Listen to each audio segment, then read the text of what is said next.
Demi Allah saudaraku, kita ini membutuhkan sekarang, laki-laki di sini yang hadir, yang mendengarkan suara saya dan ini mengikuti ceramah kita. Kita membutuhkan sekarang orang-orang mukmin yang imannya iman baja, bukan iman kerupuk.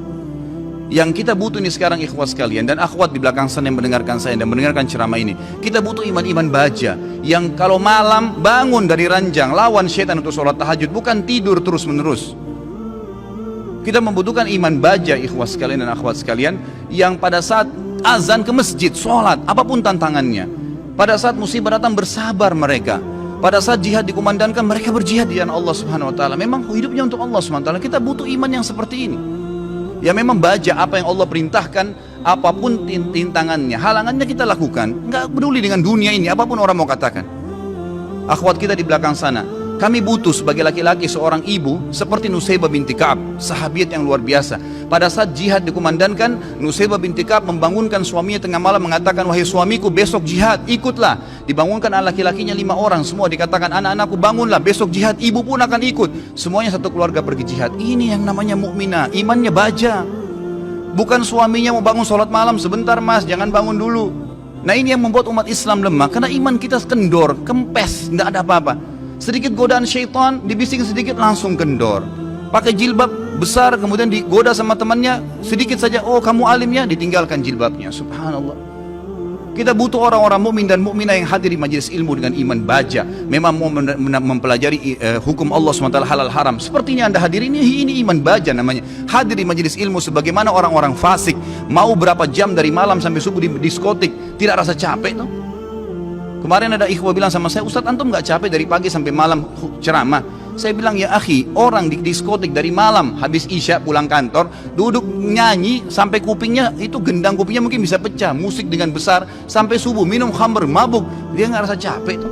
Merasa oh saya tadi malam terhibur. Kenapa kita sebagai orang yang beriman tidak mengatakan saya terhibur dengan majelis ilmu, saya terhibur dengan bertemu dengan para ulama, dengan sholat malam, dengan membela agama Allah Subhanahu Wa Taala? Ini yang dibutuhkan, gitu kan? Kita butuh seorang muslimah, saudari kita yang seperti Rumaisah radhiyallahu anha, yang pada saat suaminya sedih, dia menghiburnya, anaknya mati. Suaminya sangat sayang dengan anak laki-lakinya. Pada saat meninggal dunia, kata Rumaisah radhiyallahu anha, jangan ada yang sampaikan kepada suami saya bahwasanya anak ini sudah mati, karena suami saya sangat sayang dengan dia.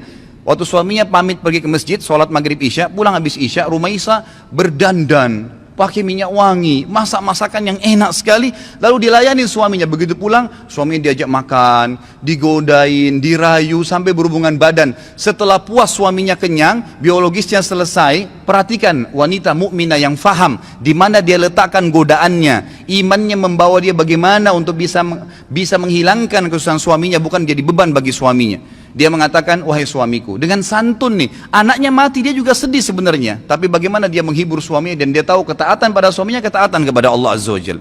Apa yang dia bilang? Wahai suamiku, bagaimana pendapat anda kalau seandainya tetangga pernah pinjamin sesuatu, lalu saja tetangga memintanya, pemiliknya minta benda itu, apakah kita akan mengembalikan? Kata suaminya, tentu saja, itu hak orang. Kata Rumaisah dengan tenang, dengan sangat luar biasa kasih sayang sama suaminya, dia mengatakan, wahai suamiku, kalau begitu berharaplah pahala dari Allah, karena ya, Allah SWT yang menitipkan anak kita telah mengambilnya.